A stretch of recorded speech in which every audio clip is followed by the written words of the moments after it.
Mute कर लेता हूँ। सलाम, नमस्ते, आदाब।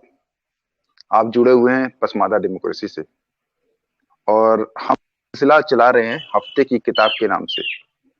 बीच में वो सिलसिला किन्हीं कारणवश रुक गया था। दोबारा से उसको शुरू कर रहे हैं हम। इस सिलसिले में हम हर हफ्ते एक किताब जो दलित पसमादा आंदोलन से जुड़ी हुई किताब है, जो जाति की समझ को बढ़ाने वाली किताब है, ऐसी किताब को हम हर हफ्ते आपके सामने लाते हैं। उस पे जयप्रकाश बाकिर भाई से चर्चा करते हैं। और उसी सिलसिले से इस बार जो किताब है वो किताब है गुलामगिरी। इस किताब को लेने का जो आइडिया था वो फाकिर भाई का था। हालांकि मैं थोड़ा सा डर रहा था इस किताब को लेने से थोड़ा सा मैं डर रहा था। डरने की वजह यह है कि ज्योतिबा फूले साहब ने, महात्मा ज्योतिबा फूले साहब ने जिस तरीके से और जिस बेबाकी से हिंदू मैथोलॉजी पर बात की है, हिंदू धर्म पे बात की है, ब्राह्मणवाद पे बात की है, मैं व्यक्तिगत रूप से बोल रहा हूं कि मैं उन शब्दों को यहाँ पे बोल भी नहीं पाऊंगा, क्योंकि जो परिस्थितियां जिस तरीके से है उसमें उन शब्दों से बचना या इस तरीके से भावनाओं से बचना बहुत जरूरी है। तो इस किताब को अगर पढ़ना चाह रहे हैं तो मैं लिंक इसके साथ में डाल दूंगा, इस वीडियो के साथ में डाल दूंगा। इस ज्योतिबा फूले के साहब के बारे में थोड़ा सा जाने कि ये महाराष्ट्र के रहने वाले थे और माली परिवार से थे। फूल बेचने का काम करते थे, इसी कारण उनका नाम फूले भी पड़ा। प्रारंभिक शिक्षा उनकी ईसाई मिशनरियों से हुई। अंग्रेजी माध्यम में शिक्षा थी, इसीलिए वो अंग्रेजी माध्यम की शिक्षा को महत्व भी देते थे। उनको पता था कि अंग्रेजी माध्यम की शिक्षा किस तरीके से इमेंसिपेट करती है, किस तरह से मुक्तिदायक शिक्षा है और कैसे वो ब्राह्मणवाद की जो शिक्षा पद्धति है उस पर चोट करती है।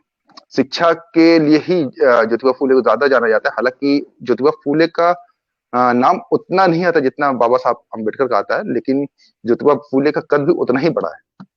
ज्योतिबा फूले महिला और दलित शिक्षा के महिला और दलित शिक्षा के लिए बहुत अग्रसर थे। वो उनको पढ़ाने के लिए उन्होंने स्कूल भी खोला, लेकिन जनता उस वक्त के समाज ने ज्योतिबा फूले के पिताजी पर दबाव डाला और उनको ज्योतिबा फूले उनको निकाल दिया गया, उनके घर से निकाल दिया गया।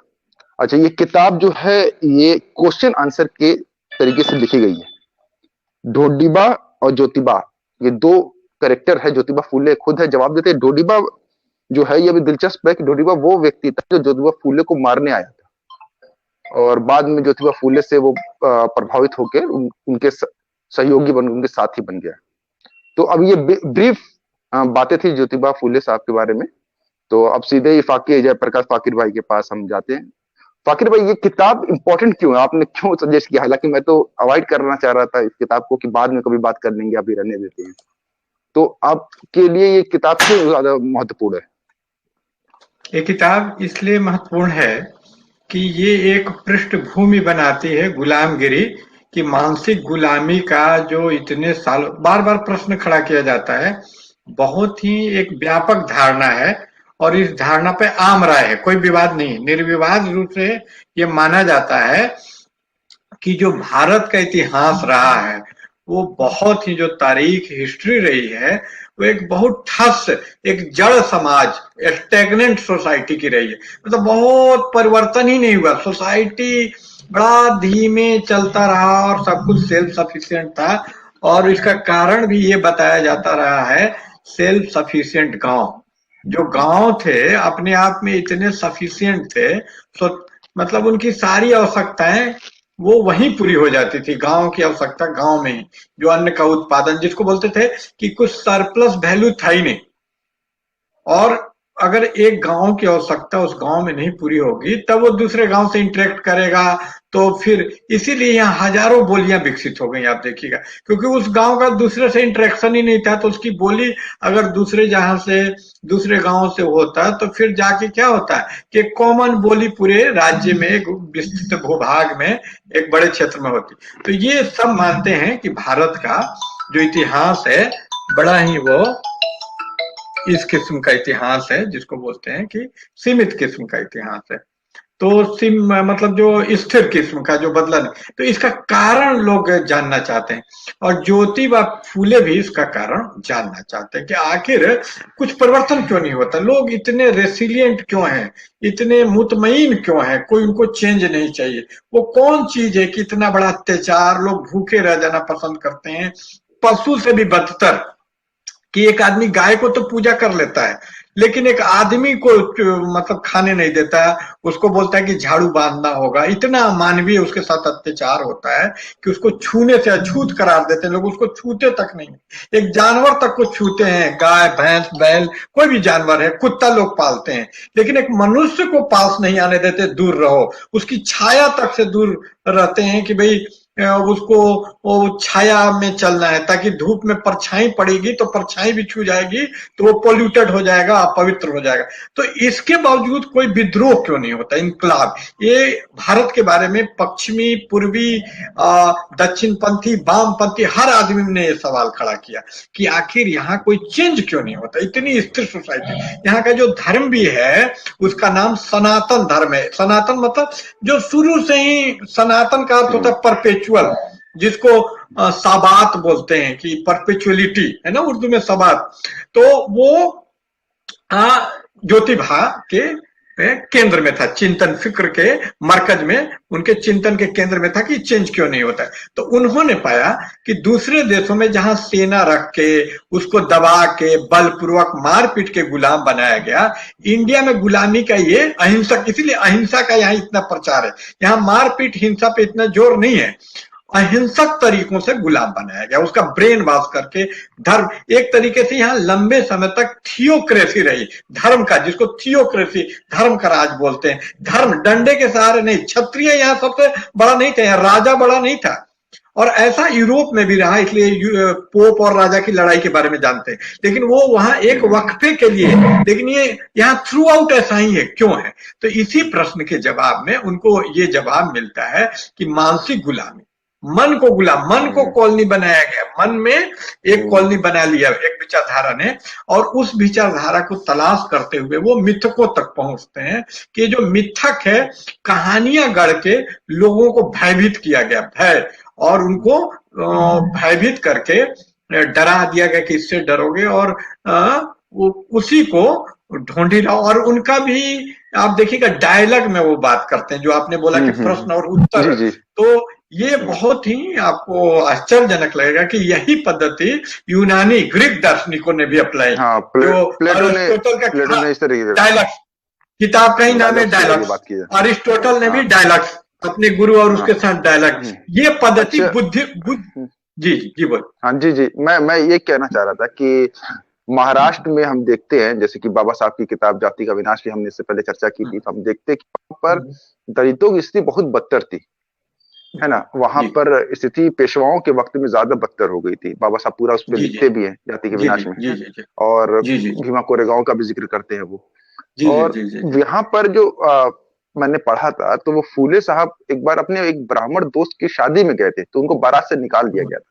वो था ना इंसाइट आना कि कहाँ से तुमको जो है, तुम अलग कैसे हो गए हो समाज में, तो वो एक इंसाइट आई। तो मैं ये था कि महाराष्ट्र ही जो है, महाराष्ट्र की एक दलित मूवमेंट का एक बहुत भारी जमीन रही है महाराष्ट्र, है ना।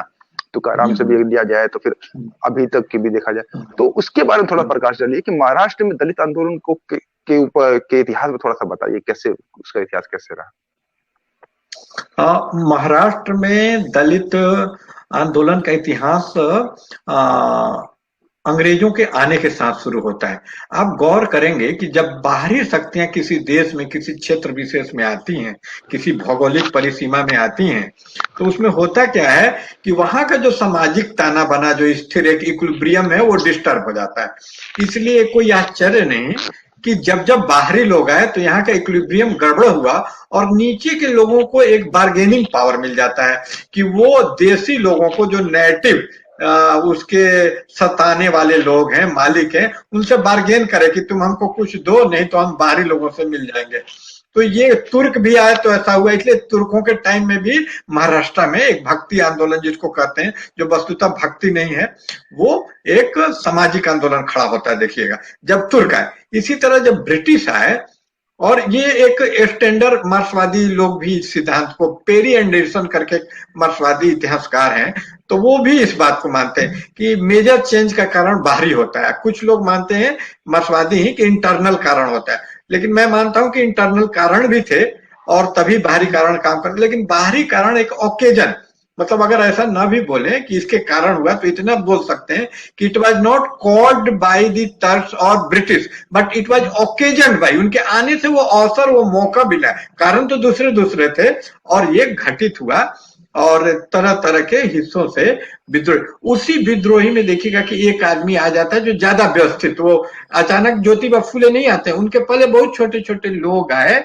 और ये इसके खिलाफ ब्रिटिश ने उनको ये प्रश्रय दिया कि वो जो पेशवा वगैरह के खिलाफ वो लड़ाई करें, और ज्योतिबा फूले ने उसको एक व्यवस्थित, उस लड़ाई को एक संगठित और व्यवस्थित रूप दे दिया। इसलिए यह मानने में कोई हर्ज नहीं है कि ज्योतिबा फूले के साथ ये हमारा पूरा वो शुरू होता है महाराष्ट्र का दलित आंदोलन, या जो भी उस टाइम में दलित शब्द था नहीं, जिसको एनाक्रोनिक, अनैतिहासिक हो जाएगा ऐसा बोलना। कहना चाहिए कि ये जो भी निचले तबके के लोग थे, सबल्टर्न बोलता है ग्रामसी उनको, और बहुजन कांसीराम बोलते हैं, तो बहुजन सबल्टर्न जो बोल दीजिए, जो सामाजिक रूप से पसमानदा बोल दीजिए, निचले तबके के लोगों का आंदोलन ज्योतिबा फूले के साथ व्यवस्थित रूप से, लिखा पढ़ी के साथ, मतलब कैनोनाइजेशन कम से कम उन्हीं के टाइम में। पहले इंपीरिकल था कि लोगों ने लड़ाई की। 1801 में आप देख रहे हैं कि कोरेगांव में दलित लड़ गए पेशवा शक्तियों के खिलाफ, लेकिन ये व्यवस्थित ढंग से लिखा पढ़ी कैनन, सिद्धांतिक जामा उसको ज्योतिबा फूले ने पहना है, इसलिए ज्योतिबा फूले को अंबेडकर अपना गुरु मानते थे। अच्छा फाकिर भाई, देखिए हम लोग किताब जब हम शुरू करेंगे तो इसमें हम देखते हैं मिथ पर, पूरी किताब ही मिथ को कटघरे में डाला गया है ना, तो थोड़ा सा एक बार मिथ को समझाइए कि मिथ किसे कहते हैं, उसकी क्यों जरूरत पड़ती है, मिथ की मनुष्य को क्यों जरूरत है मिथ की। ये बहुत ही एक भ्रांत धारणा है कि मिथ को मतलब झूठ समझ लिया जाता है। मिथ एक झूठ, मिथ और झूठ पर्यायवाची शब्द नहीं है। मिथ एक ऐसा चीज है जो सचमुच में एग्जिस्टेंस में नहीं होता है, लेकिन एक मानसिक इमेजिनेशन के रूप में, कल्पना के रूप में बहुत ज्यादा मनुष्य के मन पे प्रभाव पड़ता है। जिसे झूठ का प्रभाव नहीं होता है, लेकिन मिथ का बड़ा प्रभाव होता है, क्योंकि उसको मानने वाला आदमी सच मानता है और उसके अनुसार एक्शन करता है। तो अपने फॉर्म में वो झूठ होता है, कंटेंट में झूठ होता है, लेकिन अपने इम्पैक्ट में झूठ नहीं होता है। अपने कंटेंट वाइज उसको देखिएगा तो आपको झूठ नजर आएगा, वो अर्थात से उसका कोई रियलिटी से कॉरस्पॉन्डेंस नहीं होगा। लेकिन जब उसका इम्पैक्ट देखिएगा तो बहुत वेरी मच रियल होगा। उसका जो मनुष्यों के जीवन में इम्पैक्ट पड़ता है वो बड़ा यथार्थ। तो इस अर्थ में मिथ अपने आप में सच भी है एक तरीके से, जिसको लेके लिंडा नामक एक विचारक बोलती हैं कि there is hardly an untruth, there are different types of truth.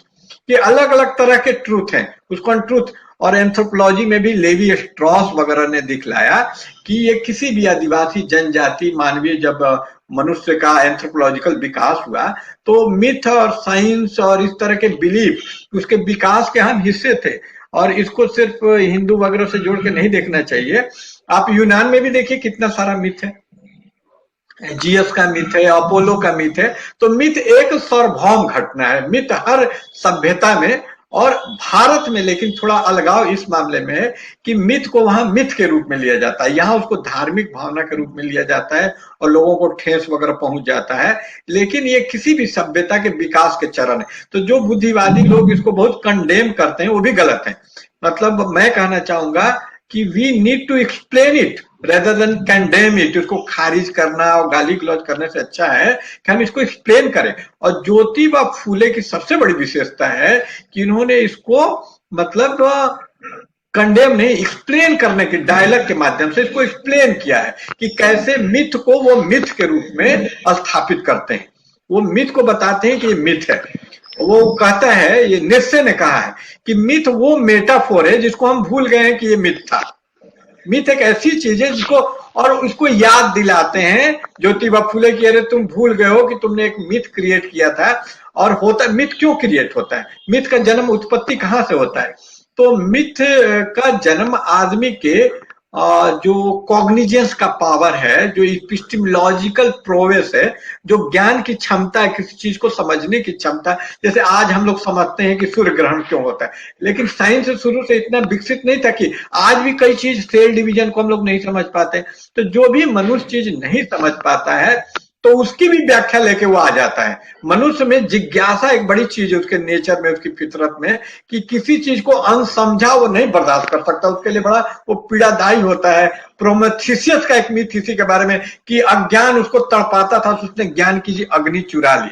तो ज्ञान वगैरह के लिए तड़पता रहता मनुष्य में, और पशु में ये अंतर है। तो वो क्या करता है कि जो नहीं भी समझ रहा है तो उसको समझने की कोशिश में वो मिथ गढ़ता है कि कश्मीर में ठंड क्यों पड़ता है, तो मिथ गढ़ लेगा कि ये सूरज का प्रदेश है, सूरज यहाँ अपनी नजरें झुका लेता है, तो कुछ न कुछ वो एक व्याख्या गढ़ता है। और ये व्याख्या गढ़ने के फिराक में, उस सिलसिले में ये मिथ का डेवलपमेंट हो जाता है। लेकिन वो इनर्सिया के कारण क्या होता है कि जब साइंस का विकास हो जाता है, उसकी सच्ची व्याख्या आ भी जाती है, फिर भी वो मिथ में विश्वास करता है। ये परंपरा, ट्रेडिशन, एक इनर्सिया मनुष्य के स्वभाव में पाया जाता है। तो ज्योतिबा फूले जैसे लोग उसको याद दिलाते हैं कि ये मिथ तुमने गढ़ा था। वो जो भूल गया है मिथ को मिथ के रूप में, तो उसको याद दिलानी जिसको बोलते हैं, उसको याद दिलाने का काम करते हैं। तो ये मिथ जो है, प्रकृति को समझने में दो तत्व काम करते हैं, एक साइंस और एक मिथ। इसीलिए देखिएगा एंथ्रोपोलॉजी में चैप्टर का नाम ही होता है कि जादू टोना, विज्ञान और मिथ। ये तीन चीजें एक साथ पढ़ाई जाती है, तीनों इंटर रिलेटेड है। क्योंकि स्ट्रक्चरली अपने कंटेंट में भले ही मुख्तलिफ हैं, डिफरेंट हैं, जुदा जुदा है, लेकिन अपने स्ट्रक्चर में, संरचना में सेम है। मिथ की भी संरचना वही होती है।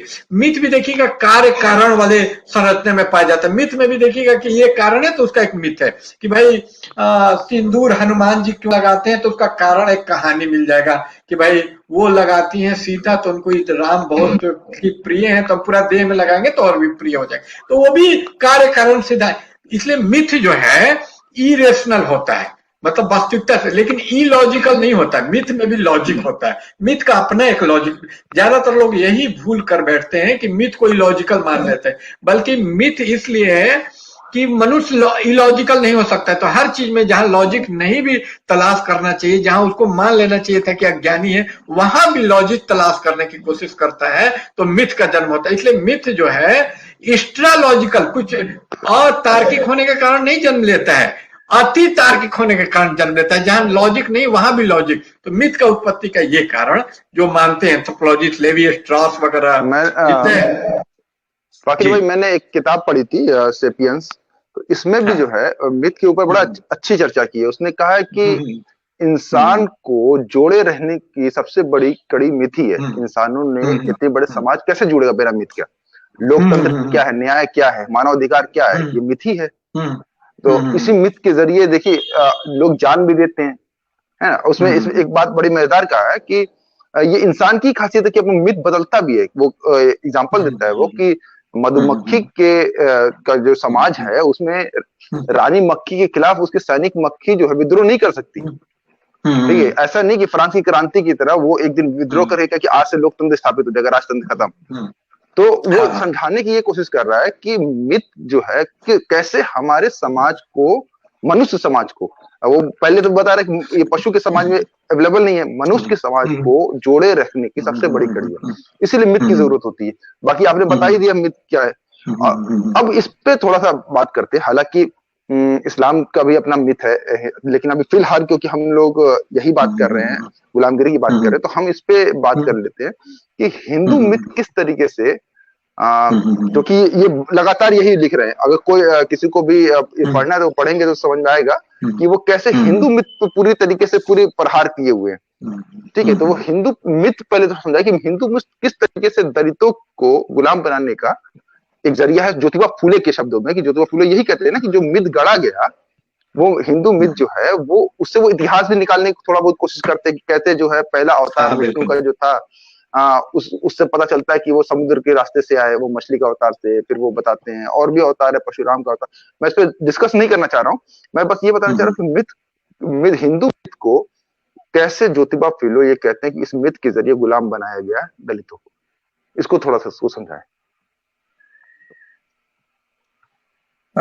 ये आपने जिस किताब की चर्चा की अभी, मैं थोड़ा सा ये क्या वो किताब है क्या, brief history of sapiens type का, जी हवारी का? जी जी, वही है। तो वही ये वही वही है। किताब, मैं कहना चाहूंगा ये किताब अपने आप में मिथ है। हमारे एक टीचर थे, वो अमेरिकन किताब पढ़ने से मना करते थे। मैंने पूछा क्यों? तो अमेरिकन लोगों की एक विशेषता होती है कि वो कठिन चीज को भी बड़ा सरल तरीके से व्यक्त कर हाँ देते हैं हाँ। और बड़ा लोकप्रिय बनाते हैं। लेकिन इस फेर में, लोकप्रिय बनाने के फेर में, वो सत्य और फैक्ट और सटीकता की, एक्यूरेसी की क्षति हो जाती है। तो ये बड़ी इनएक्यूरेट सवाल मतलब किताब है, इसको न पढ़ें। अगर मिथ पे कोई किताब पढ़नी है तो सबसे अच्छी किताब रोला बार्थ, फ्रांस से फ्रेंच आदमी है, वो किताब का ही अच्छा। नाम माइथोलॉजी है, क्योंकि ज्यादा गहराई से, बहुत ही सतही उथली किताब है, बहुत लोकप्रिय है, मैंने मैं भी जानता हूँ। फाकिर भाई एक और किताब मैंने पढ़ी थी, उसका नाम था शॉर्ट हिस्ट्री ऑफ मिथ, इसकी हाँ हाँ हाँ नाम भूल हाँ, रहा है वो उनका, अच्छी किताब है, कैरिन वो आर्मस्ट्रांग की। किताब। हाँ हाँ, कैरिन आर्मस्ट्रांग तो की, तो ये वो बहुत शुक्रिया अच्छी आपने किताब थी। दिया, उस किताब को मैंने पढ़ा, वो अच्छी किताब है, उसको पढ़ना चाहिए। लेकिन ये किताब खुद अपने आप में मिथ है और बहुत भ्रम फैलाती है किताब। और इस किताब, अब यही देखिए कि ये मनुष्यों की तुलना पशुओं से कर दी, जबकि नहीं करना चाहिए। कीट खो ही नहीं सकता रानी मधुमक्खी से। पशु एक प्रोग्राम्ड है, और मनुष्य को फ्री विल मिला हुआ है, आपके पास चॉइस है कि ये करें कि नहीं। अब पशु वही करेगा जो प्रकृति ने, कुदरत ने प्रोग्राम कर दिया, तो उसकी तुलना। और यही देखिएगा कि ये बहुत ही खराब प्रवृत्ति है, गुलामी प्रथा और बाकी चीजों का और गैर बराबरी के समर्थक में अक्सर इसी नेचुरलिज्म, प्रकृतिवाद का सहारा गांधी वगैरह लेते हैं कि अंगुलियां पांचों बराबर नहीं है, पशु जगत में भी ऊपर नीचे है। शेर अगर हरिण को नहीं खाए तो किसको, इसलिए ब्राह्मण भी इसको खाएगा। और इसको वेदों वगैरह में भोक्ता न्याय बोला गया कि एक ईश्वर ने सृष्टि की है, गैर बराबरी बहुत अच्छी चीज है। शेक्सपियर ने भी लिखा कि Lord God made them all, एक कुदरती है गैर बराबरी, इसके खिलाफ लड़ना बेवकूफी है, ये गैर बराबरी कुदरती है। तो इसी तरह इसको अगर सही माना जाए इनकी किताब को, तो ये गुलाम होना, ये सब गैर बराबरी कुदरती हो गया, जबकि ये कुदरती नहीं है, मैन मेड है। इसलिए इसकी नहीं नहीं तुलना नहीं नहीं, से फाकिर करना भाई, बिल्कुल गलत है। मैं थोड़ा सा कर दूं। वो तुलना नहीं कर रहे हैं, वो ये बता रहा है कि ये जितनी चीजें जो आप जी रहे हैं वो हाँ मिथ है और इसको इंसानों ने डेवलप किया, वो ये बताना चाह रहे हैं। वो एक एग्जांपल देते हैं कि एक आइलैंड पर आ, हम्म, 10 शेर और 10 इंसानों को छोड़ दिया, एक इंसान एक शेर को छोड़ दिया जाए तो शेर इंसान को खा जाएगा। लेकिन अगर 100 हम्म, शेर 100 इंसान को छोड़ दिया जाए तो इंसान मिनिमम सहमति के साथ इकट्ठा हम्म, होके, संगठित होके वो शेरों को मार देंगे। तो वो ये हम्म, समझाना चाह रहा है, मैं शायद पूरी अच्छे से बात नहीं कर पाया हूं, कि किस तरीके से हम्म, मिथ इंसानों को जोड़े रखने की की वो है। और ये मिथ कोई ऐसा नहीं कि ये अल्टीमेट ट्रूथ है, ये बदलता रहता है, वो ये समझाना चाह रहा था। हम्म। चलिए हम लोग भड़क जाएंगे, हम इस पे बात कर हाँ लेते हैं, हाँ गुलामगिरी पे बात हाँ, इस पर कभी अच्छा, इस करते किताब को भी एक दिन चर्चे में आप रख दें, ये हैं। बहुत जरूरी ठीक है, ठीक क्योंकि इस किताब से बहुत ठीक है। भ्रम फैल रहा है। मैं पढ़ा हाँ, हूँ, तो मैं 2 बार गुलामगिरी। पढ़ा हूँ, मुझे तो खैर अच्छी लगी थी। ठीक ठीक है, हाँ, बड़ा ठीक। गुलामगिरी में नहीं फिर नहीं, बात। हाँ हाँ, गुलामगिरी पे हम लोग कंसंट्रेट हाँ, करें। ये हाँ हाँ हिंदू मिथ हाँ। पे बात हो रही थी सर। तो हाँ, हिंदू मिथ, तो वो हिंदू मिथ में ये एक मिथ आइडियोलॉजिकल टूल होता है, औजार होता है किसी को गुलाम बनाने का। इस रूप में ज्योतिबा फुले इसको रखते हैं। और किसी की धार्मिक भावना को ठेस पहुंचाना, किसी को कमतर ठहराना नहीं है। ये किसी भी, अगर एक ग्रीक मिथ भी होता तो उसको वो उसी तरह व्याख्या करते, जो अपने ज्योतिबा। और इन्होंने साफ साफ उसमें ढोंढी राव और जवाब देने वाला ज्योति राव है, यानी वो खुद है। ये उन्होंने बहुत हाँ हाँ। ईमानदारी से खुद को सामने रखा है उन्होंने। तो वो हम्म, जो मिथ को ये जिस रूप में रखते हैं ज्योतिबा फूले, उसको मैं बताना चाहता हूँ।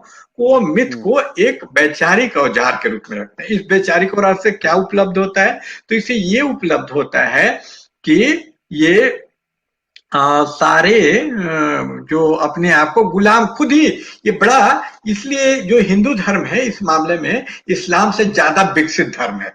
क्योंकि इस्लाम में किसी को गुलाम बनाने का तरीका ये है कि जो गुलाम बनाने वाला है उसको मेहनत करनी पड़ती है, मौलवी को मेहनत करनी पड़ती है, अशरफ को मेहनत करना पड़ता है कि वो अपने आप को प्रशिक्षित करे, मजबूत बने और उस पर शासन करे शक्तिशाली बन के। तो वहां देखिएगा ट्रेनिंग दिया जाता है शक्तिशाली बनने का।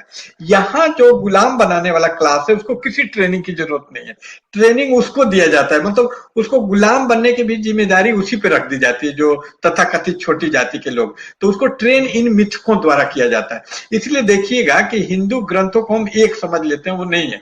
हिंदू ग्रंथ में मिथकों की चर्चा पुराणों में, वेदों में मिथक नहीं पुराणों है, में। वेद में यज्ञ वगैरह की चर्चा है। और उपनिषद में उनके फिलोसफी की चर्चा है, ये ब्रह्म, तो वो फिलोसफिकल टाइप का वो ग्रंथ है उपनिषद। ये मैं सबको एक समझ लेते हैं लोग बड़ा कि हिंदू हिंदू हिंदू नहीं, हिंदू भी बड़ा कोई एक टर्म मोनोलिथ नहीं है, बहुत डाइवर्सिफाइड टाइप का चीज है, डिफरेंट एलिमेंट से मिलकर बना हुआ चिमेरा जिसको कहा जाता है अंग्रेजी में। तो ये जो मिथ जितना ये मत्स्य अवतार तो 10 अवतार सब पुराणों की चीज है, दिस इज पौराणिक लिटरेचर जिसका वो, तो ये समझ लेना बहुत जरूरी है कि यहाँ वो पौराणिक लिटरेचर का क्रिटिक तैयार करते हैं इस किताब में बोलता है, और उसमें भी अवतारों का, इसलिए देखिएगा वो जो चैप्टर वगैरह है पूरा चैप्टर उसे बांट दिया है। हाँ बांटा हुआ है और सब दिखाया गया अवतार, फिर जो अवतार, इस तरीके से बांट रखे उन्होंने। और बड़ा ये दिलचस्प है कि आज इसको बड़ा साइंटिफिक बताया जाता है कि डार्विन का एवोल्यूशन है ना वो सिद्धांत। अच्छा, कि डार्विन बात किया जाए कि ज्योतिबा फूले सबसे पहले साइंस से ही उनको काटने की कोशिश करते हैं इन मिथकों को, है ना? बिल्कुल बिल्कुल।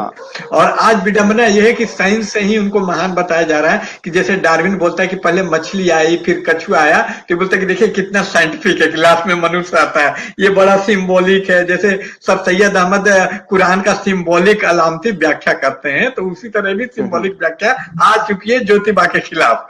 तो ये आश्चर्यजनक नहीं है कि जब ये किताब लिखी गई थी 1825, उसी टाइम में आर्य समाज भी बना और सत्यार्थ प्रकाश इसके खिलाफ ग्रंथ आ गया। दयानंद सरस्वती ने, वो सब लोग नोटिस लेते हैं। और वो बाद में आपको ये चर्चा के क्रम में उनका जो विवाद हुआ था राणा डे से, वो भी सामने आएगा। राणा डे से तो वो अभी बात करते कलम कसाई शब्द इस्तेमाल करते हैं, ये शब्द बड़ा अच्छा है, इसलिए मैं बात करना चाह रहा था। कलम कसाई, इसको थोड़ा सा बताएं, ये किस संदर्भ? इनकी लैंग्वेज ना बड़ा मेटाफोरिकल है। मेटाफोर जिसे रूपक में बात करते हैं, बात को समझाने के लिए, आसान बनाने के लिए मिसाल देते हैं, रूपक देते हैं, जिसको मेटाफोर बोलते हैं। तो ये इस मेटाफोर पे आज के लोग आपत्ति भी कर सकते हैं पसमानदा लिहाज से कि भाई किसाई को आप बदनाम कर रहे हैं, लेकिन ये भी बहुत महत्वपूर्ण है कि जब हम भाषा का यूज करते हैं तो हम लाख चेतना संपन्न हो कहीं ना कहीं उसी भाषा के शिकार हो जाते हैं कि भाई कसाई का उदाहरण ये दे देते हैं। कसाई तो अपने आप में एक पेशा है, पसमानदा की जाती है। तो उसमें ये इम्पोर्टेंट हो जाता है।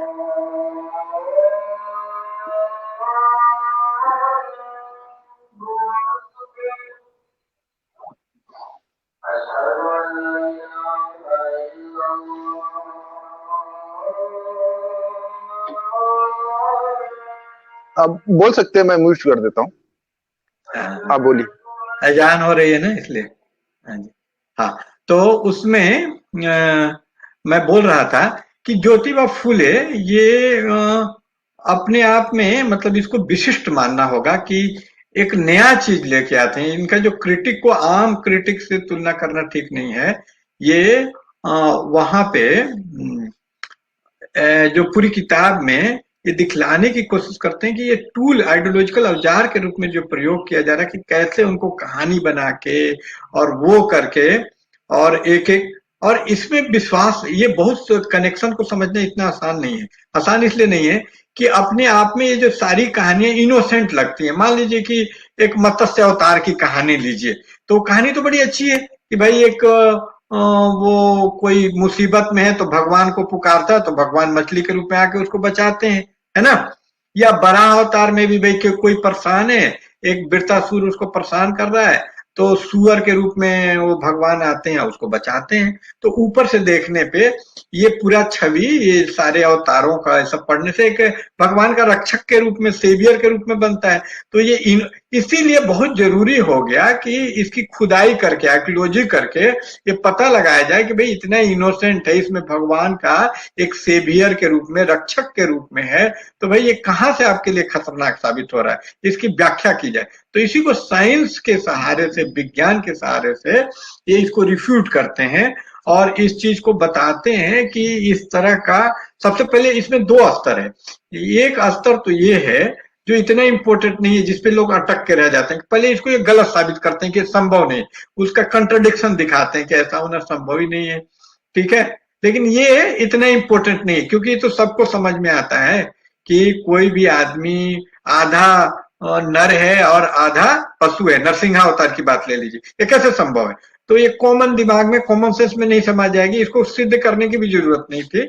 और वो, लेकिन ये जो वो सिद्ध करते हैं कि ऐसी कहानियां किस तरह गुलाम बनाने के काम आती है, वो ज्यादा इंपॉर्टेंट टाइम है कि जब आप इसमें विश्वास करने लगते हैं कि कोई बचाने के लिए हमको आएगा, कोई सेवियर आएगा, तो वो आदमी को पैसिव बनाने में, कि वो दूसरे के भरोसा रहे, गुलाम बनाने में बड़ा मदद करता है। पूरा एक एक अवतार को अलग नहीं देखे, पूरे पुस्तक को देखे तो पूरे पुस्तक में जो मिथक है उसका क्या संदेश है। आप हर मतलब कोई भी अवतार देखिएगा वो किसी न किसी को बचाने आता है, जबकि गीता में साफ साफ बोल भी दिया कि यदा यदा ही धर्मस्ति ग्लानि भवते भारत अभ्युत्थाय धर्म, यानी कि परित्राण तो ये सदकृत, जो लोग अच्छे लोग हैं उसका परित्राण मत होता रक्षा कर। उसका मीनिंग ये है कि जब साधु अच्छे लोगों पर, परित्राणाय साधुना, यानी जो अच्छे लोग हैं, साधु लोग हैं, उसके रक्षा में मैं जन्म लेता हूँ, और दंडित दुष्कृत मतलब गलत लोगों को दंडित करने के लिए मैं अवतार लेता हूँ, सामने आता हूँ उसके रूप में। और ये बहुत ही गौर का भी विषय है कि भगवान खुद आए आपके रक्षा के लिए। अच्छा, तो इसमें बड़ा जब फाकिर भाई जब हाँ, हाँ, तो मैं ये पूछना चाह रहा था कि देखिए इस्लाम में भी तो इस तरीके के कि ईसा अलैहिस्सलाम आएंगे आखिरी में मुसलमानों को बचाने, मेहदी अलैहिस्सलाम मेहदी भी आएंगे, तो इस तरीके का तो मुझे लगता है कि सेवियर वाली जो बात है वो हर धर्म में ही मिल जाती है ना, कि वो आएंगे वो बचाएंगे और सारी जिम्मेदारी उन्हीं के ऊपर कि वो आगे बचा लेंगे। हाँ, इसीलिए ये समझना, मतलब कुछ लोगों की जो व्याख्या है ज्योतिबा फूले के बारे में कि ये हिंदू धर्म के कटु आलोचक, नहीं, वो किसी भी तरह के, अगर वो इस्लाम के भी इस पहलू के बारे में पूछा जाता तो आलोचना करते, न तनकीद करते। ये मुतमईन रहिए, वो किसी धर्म विशेष और इस भावना विशेष के खिलाफ नहीं है कि टारगेट उनका सिर्फ मतलब है जो उत्पीड़ित लोग हैं, ऑपरेस्ड लोग हैं, उनको जो गुलाम बनाने का जो औजार है उससे उनको मुक्त करना है कि इस बेड़ी को फेंक दो। और ये जो सीवियर सिंड्रोम महदी आएगा तो ये आएगा, इसके भी उतने ही खिलाफ वो होते। क्यों? क्योंकि वो इस तरह के पैसिवनेस कि अपने बारे में आप खुद ना सोच के किसी को गुलामी टाइप से मानसिकता रखें, वो उसके समर्थक नहीं है। उस किताब ये तो मार्क्स की क्रिटिकल थ्योरी लग रही है ना, क्रिटिकल थ्योरी की तरफ की पैसिव बना देना है कि जो सांस्कृतिक माध्यम है उनके द्वारा पैसिव बना दो कि क्रांति हो ही ना। तो अच्छा, कोई भी बोलिए इनकी कार्ल मार्क्स से या किसी भी दार्शनिक से इनकी समानता इसलिए नहीं कि उससे प्रभावित है डायरेक्ट। देखिए एक टाइप का चीज, जैसे हाइड्रोजन और ऑक्सीजन को कहीं भी मिलाएंगे तो पानी ही बनेगा। आप अमेरिका में भी मिलाएंगे तो पानी बनेगा, और इंडिया में मिलाएंगे पानी बनेगा। तो समाज विज्ञान, सोशलॉजी, उसके भी कुछ नियम है, और उस नियम के तहत कुछ खास घटना इंडिया में भी होगी तो वैसा ही आप कहीं भी किसी ऑपरेट को सताया जाता है तो उसका कुछ कॉमन तकलीफ और कॉमन मैकेनिज्म विकसित होता है, आप देखिएगा। इसलिए दोनों में समानता, इससे यही सिद्ध होता है कि मनुष्य में जो भिन्नता है, आइडेंटिटी अलग अलग है, तो कुछ यूनिवर्सलिटी भी है। इसीलिए आप देखिएगा ब्लैक लिटरेचर ब्लैकों का है, लेकिन हम लोग को प्रभावित क्यों कर लेता है? कहीं कुछ समानता भी है, जो हमारा दुख उसका दुख, दर्द का रिश्ता समान है।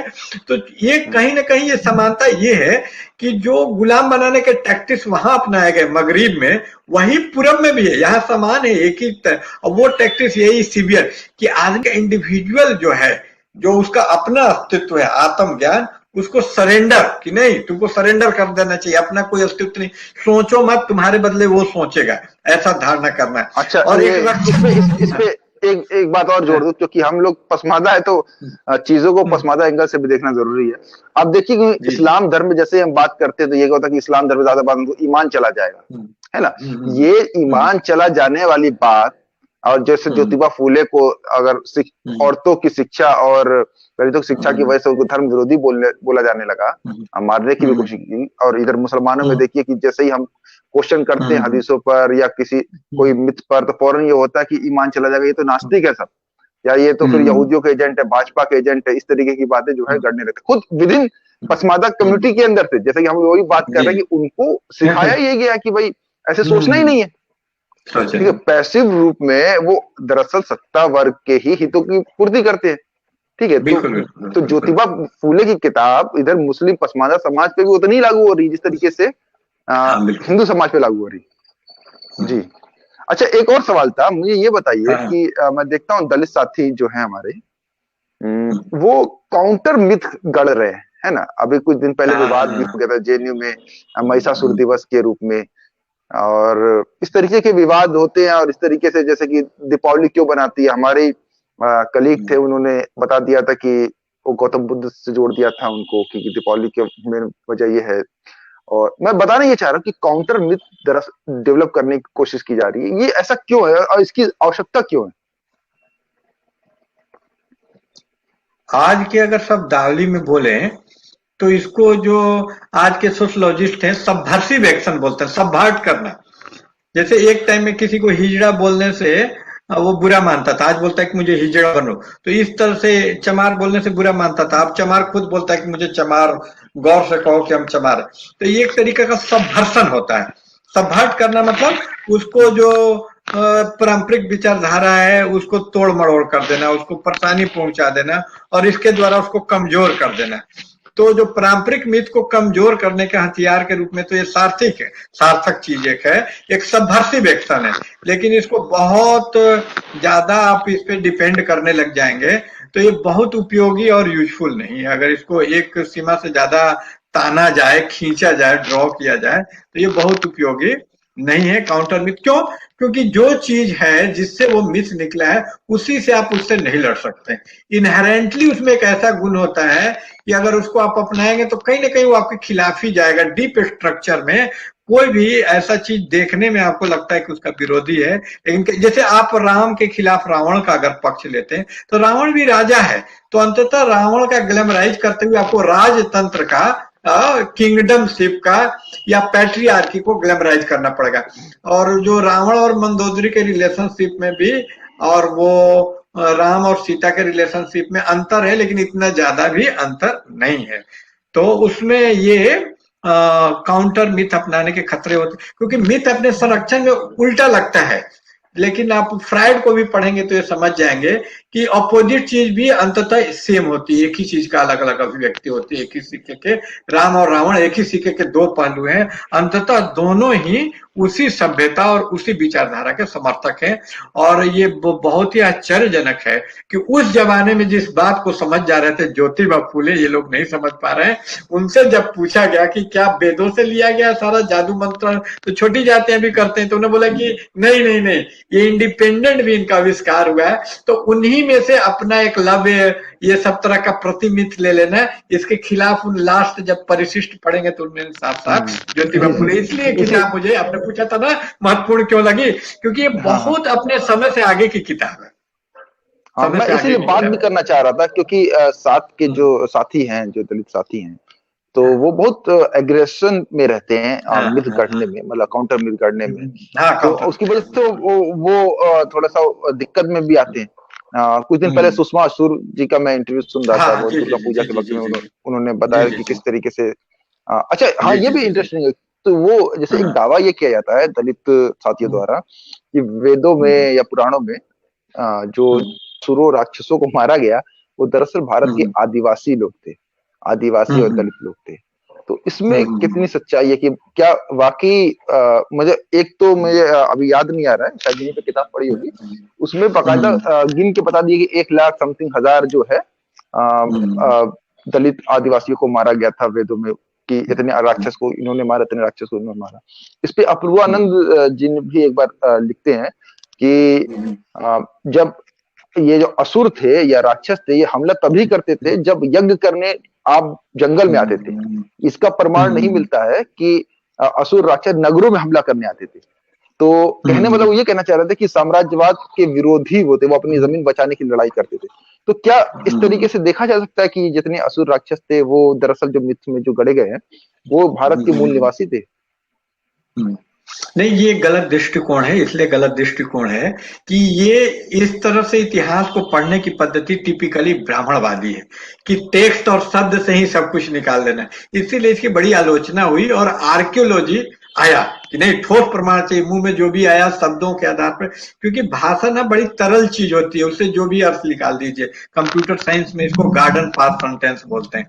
तो ये इसलिए भी गड़बड़ है, मैं बता रहा हूँ इस तरह की रीडिंग, ये रीडिंग। और हमारा चूंकि वर्चस्व होता है, हम भी उन्हीं के माध्यम से चीजों को समझते हैं। तो ये सोचने और समझने की पद्धति भी हम लोगों ने ब्राह्मणों से ग्रहण की है। हम लोग को सोचने समझने की पद्धति ज्योतिबा फूले से लेनी चाहिए, साइंटिफिक वाली। ये वैज्ञानिक पद्धति बिल्कुल नहीं है। और इस तरह से इसलिए देखिएगा कि एक सवर्ण गांधी के समर्थक का पूर्वानंद को ये इसीलिए अच्छी लग रही है, क्योंकि वो उसी विचारधारा के हैं, वो ब्राह्मणवादी विचारधारा के बहुत ही ब्राह्मणवादी व्यक्ति हैं पूर्वानंद। तो वो उनको अच्छी लग रही है सब व्याख्याएं कि, और ये अनैतिहासिक है। वो अपने आप को मार्क्सवादी बोलते हैं, लेकिन मार्क्सवाद कभी ऐसी, ये अनैतिहासिक है। क्यों मैं बता रहा हूं कि जिस टाइम में राजतंत्र का ही उदय नहीं हुआ था, जिसका आप टाइम ही फिक्स नहीं कर सकते थे, आप उसको गुप्ता काल का तो लिखा हुआ मानते हैं रामायण को, लेकिन रामायण घटित कब हुआ बता ही नहीं सकते क्योंकि मिथ है। तो उसमें आप ये जो बता रहे हैं कि नगरों में नहीं जाते थे, अरे नगरों का विकास कब हुआ, गांवों का विकास कब हुआ, यज्ञ कब था? जब यज्ञ था तब तो नगरों का विकास ही नहीं था, हड़प्पा सब अंत हो चुका था। और उसको आज के सेंस में नगर भी नहीं बोला जा सकता है, स्टेट नामक संस्था का विकास। तो ऐतिहासिक हिस्टोरिकल दृष्टिकोण तो बिल्कुल नहीं है। इतना अनैतिहासिक बात अब पूर्वानंद जी बोलेंगे, मुझे बहुत दुख हुआ है जानकर। तो उसमें एक मार्क्सवादी को ऐसा नहीं बोलना चाहिए, एक मार्क्सवादी को ऐसा नहीं बोलना चाहिए, मार्क्स कभी नहीं बोलता था। वो इतिहास का एक अपना नियम होता है, उसके अनुसार बोलना चाहिए। दूसरी बात, अब बहुत अच्छी किताब वो मुझे लगती है, इसलिए उसको रिफर किया था, माइथोलॉजी, रोला बार्थ। उसमें उसने एक बहुत अच्छी बात लिखी, मिथ इतिहास के दरवाजे को बंद कर देता है। मिथ एकदम एक समान रहता है। देखिए रामायण पहले जैसा था ऐसा ही था। तो मिथ का धारणा ही यही होता है कि काल जैसा कोई चीज नहीं। मिथ इज एंटी टेम्पोरल, समय के खिलाफ जो सबसे बड़ी चीज है मिथ है। मिथ का इतिहास के हत्या के लिए ही जन्म हुआ था। मिथ का जन्म ही होता है कि इतिहास के दरवाजे बंद हो जाए। इतिहास का मर्डर का नाम मिथ है।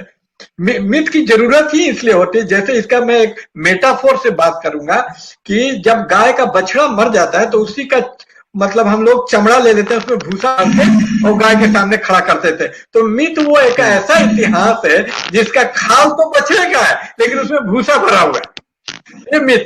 तो ये इतिहास का हत्या करके इतिहास के जगह, लेकिन व्याख्या तो आपको करना है परिवर्तनों का, तो इतिहास सही व्याख्या करता है, लेकिन उसकी जगह आप, क्योंकि इतिहास आपके खिलाफ है। जैसे जाति का अगर इतिहास लिखा जाए तो ब्राह्मणों को बड़ा बुरा लगेगा। आप देखेंगे कास्ट वाला चैप्टर हटा दिया गया एनसीईआरटी की किताबों से, क्योंकि इतिहास के इनके खिलाफ है। अत्याचार से आप डिनाई नहीं कर पाएंगे। अशरफ भी पसमानदा पर जो अत्याचार किया, अगर इतिहास को माने सही सही तो डिनाई नहीं कर पाएगा।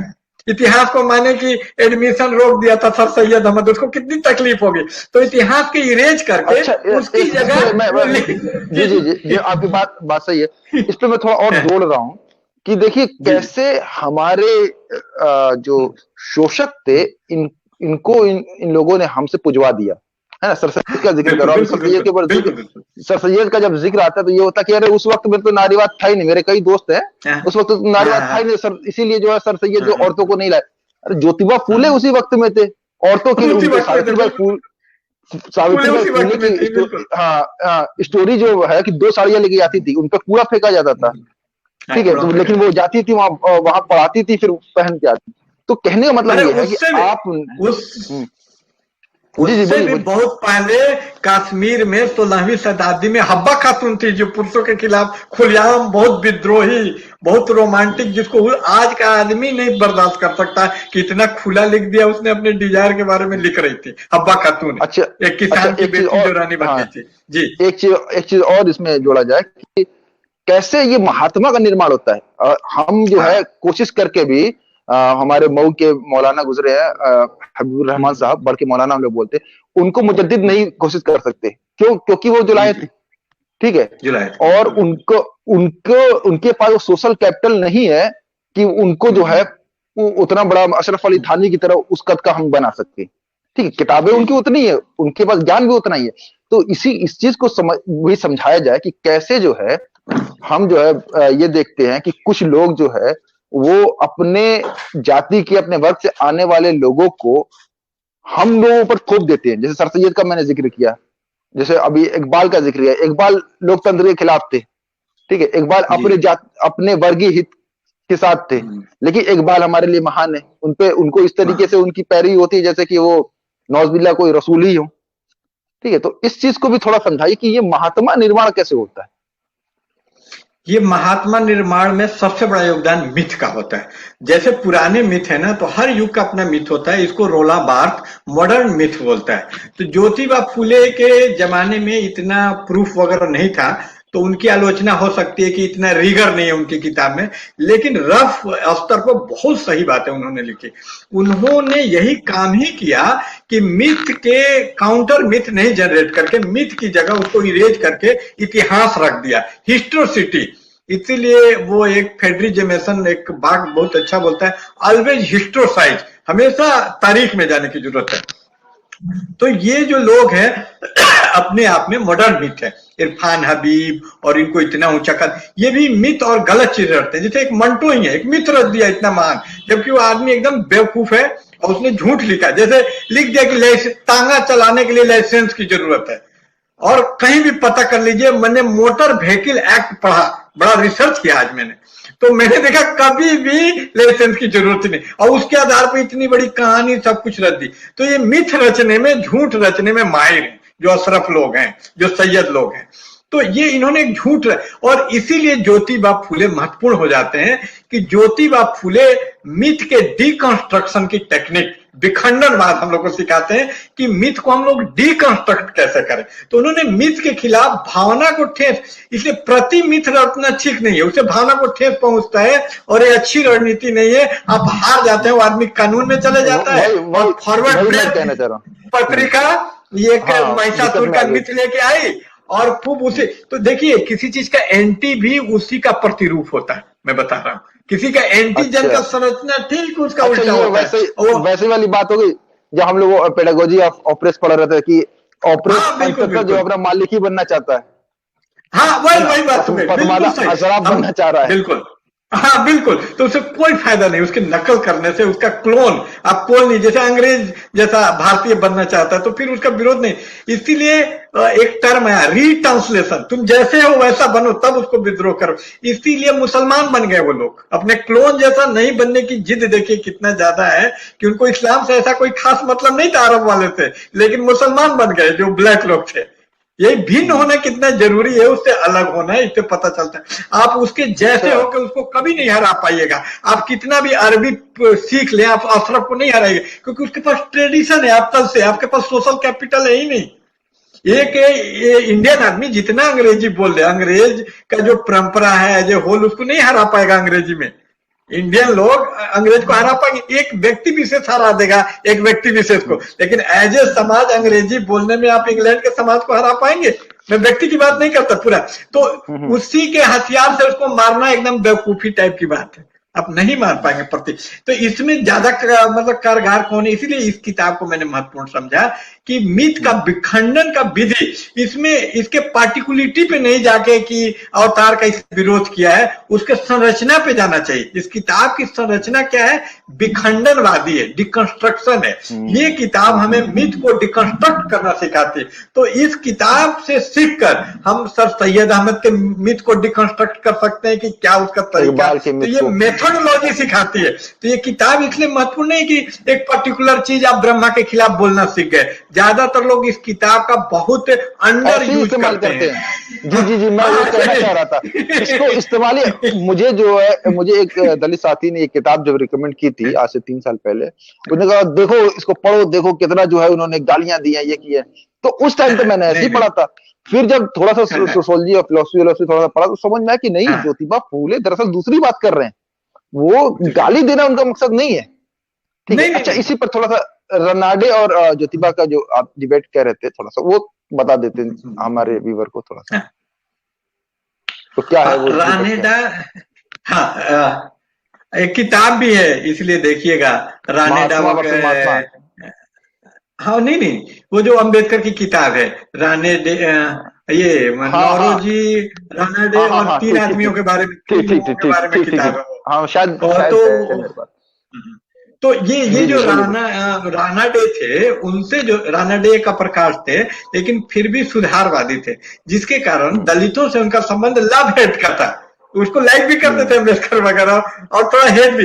इसलिए तो संवाद, एक ऐसा आदमी होता है जिसे बिल्कुल संवाद तक संभव नहीं है, और एक उसमें उदार आदमी से ठीक है आपके विरोध है, लेकिन आप कम से कम डायलॉग कर सकते हैं। तो ये बताना जरूरी है कि राणा डे से उनके दुश्मन वाले संबंध नहीं थे। डायलॉग मतलब एक जो एंटागोनिस्टिक संबंध नहीं थे दुश्मनी वाले, लेकिन वो संबंध थे कि थेसिस एंटीथेसिस, विचारधारात्मक लड़ाई तो थी ही। तो उस विचारधारात्मक लड़ाई में वो प्रश्न था मूलतः रिफॉर्म रेडिकल। ये रेडिकल चेंज चाहते थे कि नहीं, वो चाहते थे कि हिंदू धर्म, मतलब आज के डेट में जो आपके शशि थरूर है कि नहीं, हिंदू धर्म गलत नहीं है, उसका हिंदुत्व वाला रूप गलत है, हाथ वाला है वो बोलते थे कि नहीं, इससे बाहर आना पड़ेगा हम लोग को, इसका कोई भी फॉर्म हमारे पक्ष में नहीं, इसको जितना रिफॉर्म कर लो, सुधार, जिसको बाद में पेरियार भी बोले कि it can not be amended, it just can be ended, क्योंकि उसका स्ट्रक्चर में भी वो वेरी, उसका डीप स्ट्रक्चर में, तो उसके ग्रंथि, आप कहा हिंदू धर्म में कोई जगह ही नहीं था जहां पे खड़े होके रिफॉर्म करके लड़ा जा सके। जब वेद में ही लिख दिया गया जो परुष, जो ईश्वर का वाक्य अपरुषे, मतलब डायरेक्ट कोई ईश्वर, हाँ, अपरुषे मतलब किसी पुरुष या किसी मनुष्य का लिखा हुआ नहीं है, वो क्या है, मतलब ईश्वर का डायरेक्ट है। तो जो ईश्वर के डायरेक्ट में ही गलत चीज लिखा हुआ है, यानी आपके खिलाफ है।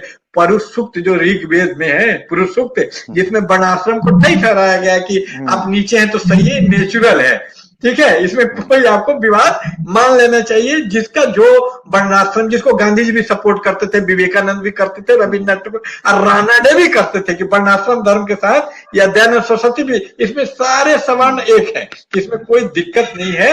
इसका गलत फॉर्म, ये बिगड़ गया, एक जमाने में बहुत अच्छा था, लेकिन आज कलयुग में इसका रूप बदल गया वर्णाश्रम का, तो वो गलत हो गया। इस तरह की व्याख्या, इस व्याख्या के खिलाफ थे ज्योतिबा फुले। उनका मानना था कि भेदभाव किसी भी तर्क से सही नहीं ठहराया जा सकता है, सब लोग बराबर है। तो इसके बरक्स वो सत्य शोधक समाज जो बनाते हैं, तो उसमें वो मानवतावादी जो यूरोप में जो मानवतावादी विचारधारा का जन्म होता है बुर्जुआ क्रांति के बाद, तो उनका जो विचारधारा है मानवतावादी है, और सब मनुष्य बराबर हैं, सबको बराबर हक होना चाहिए।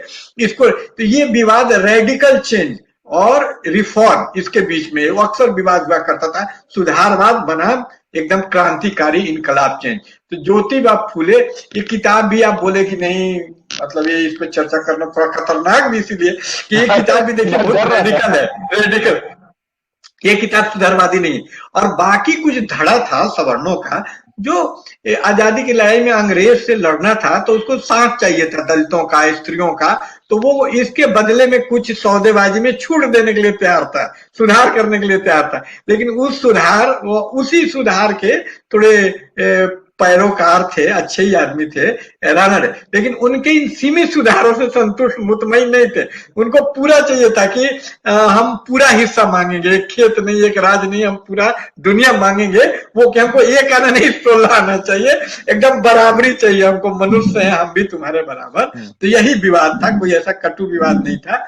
वो विवाद यही था कि ये पूरा क्रांति चाहते थे, इनकलाब, संपूर्ण क्रांति, और वो चाहते थे कि रिफॉर्म, और बोलते थे कि आस्ते आस्ते जब राजनीतिक आजादी मिल जाएगी तो तुम लोग को पूरा दे देंगे। वो इतना वेट करने के लिए, प्रतीक्षा करने के लिए तैयार, और इस परंपरा को अम्बेडकर ने भी कायम रखा, वो भी तैयार नहीं थे अम्बेडकर भी। ये रेडिकल चीज वहां तक है जी। एक दो सवाल और बच गया। एक सवाल ये था कि रानाडे जो है अंग्रेजी शिक्षा के पक्षधर थे, और इस नाते उनको कहा जाता है कि वो अंग्रेजों के भी पक्षधर थे। इस बात को थोड़ा सा बताएं कि क्यों वो अच्छा, ये भी कहते हैं, दलित साथी कहते हैं कि अंग्रेजी शिक्षा जो थी ब्राह्मणवाद पर सबसे गहरी चोट करने वाली शिक्षा थी, ठीक है। और दूसरा सवाल ये था, वो पेशवाओं के तो खिलाफ, लेकिन शिवाजी के समर्थक में थे, तो शिवाजी के समर्थन क्यों कर रहे थे?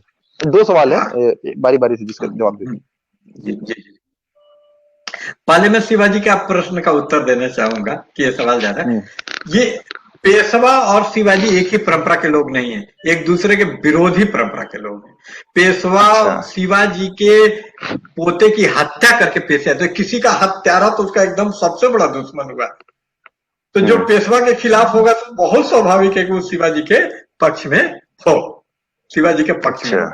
और ये देखिएगा, हाँ, तो ये जो हम लोग इतिहास को बड़ा, जो जाति प्रथा के बारे में मनु वगैरह में लिखा, तो सिद्धांतिक बातें थे, हु बहु समाज में लागू कर देना संभव नहीं होता है, थ्योरी को लागू होता है कुछ हद तक। तो ये मान लेना कि छोटे जाति में कभी कोई सम्मानजनक आदमी ही नहीं पैदा हुआ, गलत है। तो ये इनकी विचारधारा देखिएगा कि कई स्तरों चरणों में विचारधारा, आज हम लोग जिस समझ के साथ यहाँ मौजूद हैं, तो ये उम्मीद करना हर आदमी, मतलब एक विकास के चरण में, इतिहास का अपना विकास का चरण होता है, तो वहां चरण ये था कि हम देखते हैं कितने लोग दर्जी लोग बोलते हैं कि अरे मोहम्मद रफी दर्जी थे, तो ये जो मनोबल बढ़ाने के लिए एक अख्तियार करता है, जिसको आप बता रहे थे हवेली कहला, मिथ गढ़ना और अपने नायक गढ़ना, आइकन गढ़ना, इमेजिनेशन। ये मनुष्य का स्वभाव है कि इमेजिनेशन, जिसको वो बोलता है नेशन वगैरह को, बेनेडिक्ट एंडरसन, देखिए हमेशा ना हवारी के सही बात बोलते, चुरा चुरा के बोलता है, लेकिन मूल किताब पढ़नी चाहिए। तो मूल किताब है बेनेडिक्ट एंडरसन की, कि nation as a imaginary community. जो नेशन की धारणा है, राष्ट्र, वो अपने आप में एक इमेजिनरी कम्युनिटी है, कि हर आदमी एक कम्युनिटी है जिससे अपने आप को बिलोंगिंग समझता है कि हम इससे बिलोंग करते हैं, हम इससे बिलोंग करते हैं। वो वास्तव में नेशन करके कोई ठीक चीज नहीं होता जिसको आप छू सके, वो एक इमेजिनरी कम्युनिटी होती है, उसी को वो चुरा के लिखता है। ये बेनेडिक्ट एंडरसन की धारणा है। तो एक हम अपना भी एक पैंथियोन, यानी देवताओं का समूह, आइकन का समूह गढ़ते हैं। तो इसके क्रम में वो सर्टेन सिद्धांत करते हैं। वो सिद्धांत ये है कि ये जो महार, कुनबी, माली जातियां थी, क्षत्रिय जातियां थी, इनका भी अपना शासन था, और एक इनका पतन हो गया ऐतिहासिक में, ये हार गए किसी से, तो ये नीचे ढकेल दिए गए, इतिहास बदलता रहता है।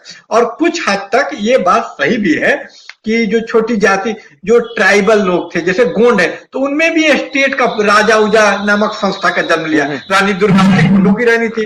इसी तरह देखिएगा जयपाल सिंह मुंडा, तो मुंडा में सिंह टाइटल, हाँ, तो मुंडा संथाल अलग है, संथाल जनजाति मुंडा से अलग, तो मुंडा जनजाति, लेकिन सिंह टाइटल है क्योंकि वो राजतंत्र मुंडाओं में भी विकसित हुआ। तो कई आदिवासी जातियों में और कभी छोटी जातियों में भी राजतंत्र का विकास हुआ, राजा वगैरह हुए, तो उसको, लेकिन ये पूरी तरह सही भी नहीं है, क्योंकि उस समय आदमी को इतना रिगर का उम्मीद रखना ना ज्योतिबा फूले से, उनके साथ बेमानी होगी। वो विकास का, आप वो दलित चेतना का विकास उतना नहीं हुआ था उस टाइम में, ये आपको देखना होगा। तो उसमें अच्छा, दूसरा सवाल ये था कि अंग्रेजी शिक्षा के समर्थक थे, आप फिर इसलिए उनको आरोप भी लेता है कि वो अंग्रेजों के समर्थक थे। तो अंग्रेजी शिक्षा के समर्थन किस तरीके से ब्राह्मणवाद के विरुद्ध जाता है, उसको थोड़ा समझाना। तो अंग्रेजी शिक्षा का समर्थक, जैसे मैं यहाँ पे जोड़ना इसलिए चाह रहा हूँ कि देखिए अभी हम जब कहते हैं सर सैयद को जब काउंटर करते हैं तो कहा जाता है कि ज्योतिबा फूले भी तो उसी तरीके से काम कर रहे थे। तो अंतर तो लेकिन दोनों में नजर आ रहा है ना। ज्योतिबा फूले अंग्रेजी शिक्षा लेके आ रहे हैं तो उनका मकसद क्या है, और सर सैयद लेके आ रहे हैं तो उनका मकसद क्या है, उसको थोड़ा सा बात करते हैं। तो देखिए, ये जब अंग्रेज आए तो यहाँ का जो समाज था उसमें एक होड़ मच गई, जिद्दत, मॉडर्निटी, आधुनिकीकरण के। हर समाज अपने आप को मॉडर्नाइज करना चाहता था। इसलिए देखिएगा कि अद्भुत समानता है। दयानंद और सरस्वती का आर्य समाज, जो वर्णाश्रम का इतना बड़ा समर्थक है, वो भी एंग्लो शब्द लगाता है, एंग्लो वैदिक DAV school, Anglo Dayanand Anglo वैदिक। डीएवी स्कूल का फुल फॉर्म क्या होता है? दयानंद, यानी दयानंद सरस्वती द्वारा खुला एंग्लो वैदिक। इसका क्या नाम है? एंग्लो मुहम्मदन, है ना। इनका जो एएमयू बना था, ठीक है, आज अलीगढ़ मुस्लिम यूनिवर्सिटी। एक चीज ये भी बहुत बड़ा एक भ्रम है कि इसकी स्थापना सर सैयद, इसकी स्थापना अंग्रेजों ने की 1920 में, यूनिवर्सिटी की। उन्होंने एंग्लो मोहम्मदन कोई स्कूल वगैरह कॉलेज खोला था जो, और उसका नाम एंग्लो मोहम्मदन था। यानी तो ये एंग्लिकन जो एक मिक्सचर तैयार करना है कि जिसमें उनको दोनों जरूरत थी। दोनों क्यों? दोनों में यही अंतर है, उनको दोनों विचारधारा की जरूरत थी। अंग्रेजों से compete करने के लिए आधुनिकता के जो फ्रूट थे, आधुनिकता के फ्रूट बड़े प्यारे प्यारे थे, रेल, आधुनिक शिक्षा, उसका आप देखिएगा जितने उस टाइम के जमींदार थे उनकी ललक रहती थी अंग्रेज मेम से शादी करने का। इंग्लैंड में जाते थे तो नौकरानी भी मिल गई, बड़ा खुश की गोरी चमड़ी से शादी हो गया। एक विकेट कंट्री वुमेन करके किताब में पढ़िएगा तो। इसलिए पूरा टाई कोट, किसी भी राजा के महल में मैं राजस्थान गया तो सब अंग्रेज जैसे बनने का कोशिश कर रहे हैं। उनका ड्रेस और फोटो लगा हुआ आप देख लीजिए, बिना अपवाद के एक एक राजा कोट टाई में आपको मिलेगा। राजस्थान चले जाइए, या आप वहां के जो राजा थे छत्तीसगढ़ के, भी कोट टाई अंग्रेज अंग्रेज सब वहां जाते थे पढ़ने के लिए लंदन में। तो शासक वर्ग का आदमी नकल करता है। तो ये चीज इनके अंदर भी होड़ थी, और क्योंकि आधुनिकता सचमुच में एक बेहतर चीज थी, लेकिन यहाँ के पसमानदा को, छोटी जाति को गुलाम बनाने के लिए जिस विचारधारा का, आइडियोलॉजी का, मिथ का इन्होंने गढ़ा था, अगर उसको भी छोड़ देते तो छोटी जाति को गुलाम बनाने के लिए कोई विचारधारा, आइडियोलॉजिकल टूल ही, तो इनकी बड़ी डायलेक्टिकल, बड़ा दोगली टाइप के सिचुएशन हो गया बेचारों का। करे तो करे क्या, एक तरफ अपने लोगों को गुलाम बनाने के लिए पारंपरिक होना पड़ता था, और उधर में मुकाबला करने के लिए आधुनिक। इसलिए देखिएगा कि जितने भी उपन्यास लिखे गए हिंदुओं ब्राह्मणों द्वारा, सैयदों, उसका एक ही थीम रहता है 99%, चाहे वो इस्मत चुगताई का हो, उसमें एक आदमी आधुनिकता और पारंपरिकता में लड़ रहा है, और सोल्यूशन ये निकालता है जो शादी के विज्ञापन में देखते हैं, हमारी लड़की दीनदार भी है लेकिन आधुनिकता भी है। अभी एक मैं पाकिस्तानी ड्रामा देख रहा था जिसका नाम है रक्से बिस्मिल, घायल का नाच। तो उसमें कि जो मौलवी पीर साहब हैं एकदम बहुत धार्मिक, तो वो बोलते हैं कि दस्तरख्वान पे खाया जाए, तो बोले कि नहीं नहीं, मेरे घर में दस्तरख्वान भी है, लेकिन बाज मेहमान ऐसे भी आते हैं जो मॉडर्न है, तो उनके लिए टेबल कुर्सी भी है। मतलब तो दोनों को सामंजस्य कोऑर्डिनेट करना ही प्रमुख समस्या ब्राह्मणों पर कास्ट करा है। ये समस्या ज्योतिबा के साथ नहीं था। तो अंग्रेजों का जो समर्थन ज्योतिबा का भिन्न है, वो उसको पूरी तरह स्वीकार करने में समर्थ है, ये पूरी तरह नहीं कर सकते। इनको परंपरा के भी, इसीलिए दोगले चरित्र के होते हैं। मंटो के अंदर देखेगा, एक तरफ शराब पिएगा और दूसरे तरफ उन्हीं पारंपरिक औरत के बारे में वही बोलेगा कि आंसू है, एकदम सामंती विचार। तो सामंतवाद आधुनिकता का बड़ा वो अजीब किस्म का घालमेल मंटो पंटो किसी भी आप सवर्ण में पाइए, ये हम लोगों में नहीं पाया जाएगा। हम लोगों की एकदम बिल्कुल क्लियर है। और वो अंग्रेज के समर्थक नहीं थे। बता दें, ज्योतिबा फूले, कोई चीज क्या होता है ना, ऑब्जेक्टिव होता है। ये इस तरह के विचारों का कारण भाववादी दर्शन होता है। भाववादी दर्शन मतलब, भाववादी दर्शन मानता है कि आदमी का जो विचार है वही करता है। ये भाववादी दर्शन की जो हम लोग सोचते हैं सब वही करते हैं, ऐसा नहीं होता है। उल्टा है कि जो हम लोग करते हैं उसको सही करने के लिए सोचने लग जाते हैं, जो हम लोग करते हैं। तो मैं इसमें एक चीज और ऐड करना चाह रहा हूँ कि ज्योतिबा फूले अंग्रेजी शिक्षा इसलिए ले रहे थे, या अंग्रेजी शिक्षा व्यवस्था इसलिए समर्थन कर रहे थे क्योंकि उसमें दलितों औरतों को पढ़ाने की गुंजाइश थी। और सर सैयद जो है, ये तो अंग्रेजी शिक्षा अशराफ पुरुषों के लिए चाह रहे थे। अच्छा, ये भी देखिए कितना मजेदार है कि अगर हम दावा करते हैं कि हम 85% हैं, तो 85% पसमानदाओं को तो अंग्रेजी शिक्षा नहीं दे रहे थे। अपने 15% में से 7.5% औरतों को भी कह रहे थे शिक्षा नहीं देना अंग्रेजी। 7.5% अशराफ पुरुषों को पढ़ाकर सर सैयद आधुनिक भारत के महात्मा बन गए। ठीक है, मुसलमानों समाज सुधारक बन गए। ठीक है, वो 7.5% अशराफ, ये 7.5% अशराफ जो है ओल्ड बॉयज के नाम से संस्था बना के जगह जगह जाके उनके सांस्कृतिक मिथ को गढ़ना शुरू किया, उसी से वो महात्मा बन गए। और हम उसी पर चोट कर रहे हैं, तो तकलीफ हो जाती है। तकलीफ नहीं होनी चाहिए, क्योंकि ये जो अंग्रेज आए हमारे यहाँ, तो कोई भी व्यक्ति, सब जैसे उन्होंने रेल खोल दिया, तो ऐसा नहीं कि बहुत वो उदार थे हमारे लिए रेल खरीद लिया। उन्होंने रेल वगैरह कोयला ढोने के लिए बनाया, लेकिन उसमें हम लोग द्वारा फायदा हो गया। इसी को बोलते हैं ऑब्जेक्टिव मटेरियल कंडीशन, जो आपके कॉन्शसनेस से फ्री, आप नहीं भी चाह रहे हैं ना, तो हमारा भलाई हो जा रहा है। तो अंग्रेज कोई भलाई नहीं करना चाह रहे थे। बाकी भाई, अब सवाल 1 घंटा हो, 1 घंटे का प्रोग्राम ही है हम लोग का। एक सवाल ये महिपाल सिंह एक सवाल करके बंटो के बारे में कुछ ज्यादा ही असहनशील है श्रीमान। मतलब मंटो का कद इतना बड़ा कर दिया गया है मुश्किल से 10 सालों में कि अब सुनना नहीं चाहता है। सर सैयद का, इकबाल के बारे में बोल के देख लीजिए, मेरे अब्बू सबसे पहले मेरा विरोध करते हैं। कैसी बात करो, इस्लाम जिंदा ही है इकबाल के शेरों की, गजलों की वजह से। तो इसके बारे में, मंटो के बारे में वो कह रहे हैं, हालांकि पूरी बात कहने का टाइम नहीं है, लेकिन फिर भी एक शॉर्ट में। अच्छा, मैं महिपाल सिंह जी से कह रहा हूँ कि आप YouTube पे पसमादा चैनल जाएंगे तो उर्दू अदब में जातिवाद नाम से हमने एक काम वीडियो बना रखी है, आप उसको देख लेंगे तो उसमें भी मंटो के बारे में जिक्र हो जाएगा। यहाँ ब्रीफ में थोड़ा सा बता दें मंटो के बारे में। सर मैं ये कहूँ कि मैं मंटो के बारे में असहनीय हूं, और इस बात को मैं स्वीकार करता हूं कि मंटो मुझे बर्दाश्त नहीं होता है। कोई आपको नीच कहे, कोई आपको चरित्रहीन कहे तो उसे बर्दाश्त नहीं करना चाहिए। बाबा अम्बेडकर बोलते हैं कि loving your enemy is detrimental for your self respect. आप अपने अगर दुश्मन से प्यार करते हैं तो ये आत्मसम्मान के लिए खतरनाक है, आपका आत्मसम्मान खत्म हो जाएगा। इसलिए मंटो से घृणा करना मैं अपना कर्तव्य समझता हूं। जैसा कि जेपी शास्त्र बोलता है कि some time prison become duty, कभी कभी इस तरह का नफरत कर्तव्य बन जाता है। तो मेरा कर्तव्य है, क्योंकि उसने दलित औरतों के बारे में, पसमानदा औरतों के बारे में बहुत गलीज और गाली वाली चीजें लिखी। कहानियों का उदाहरण भी मैं दे दूंगा।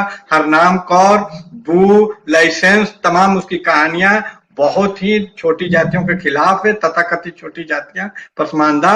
और जो मंटो है वो हम लोगों के, जैसे आपने बोला कि मैं उससे असहनीय हूं, तो मैं मंटो के प्रति जितना असहनीय हूं उससे 100 गुना ज्यादा असहनीय मंटो मेरे प्रति है, मेरे कम्युनिटी के प्रति है। मैं जितना उससे नफरत करता हूं उससे 100 गुना ज्यादा नफरत हमसे करता है। उसके कहानियों से पता चलता है कि बहुत भीतरी, जैसे जो स्किन होता है ना उसका 3 लेवल होता है, एपिडर्मिस, मेसोडर्मिस, इंडोडर्मिक। तो सबसे जो इंडोडर्मिक लेवल पे घृणा करता है वो हमसे, हमारा घृणा तो इपोडर्मिक लेवल पे। अभी आपने जो एक कमेंट किया था मुझे अभी याद पड़ गया।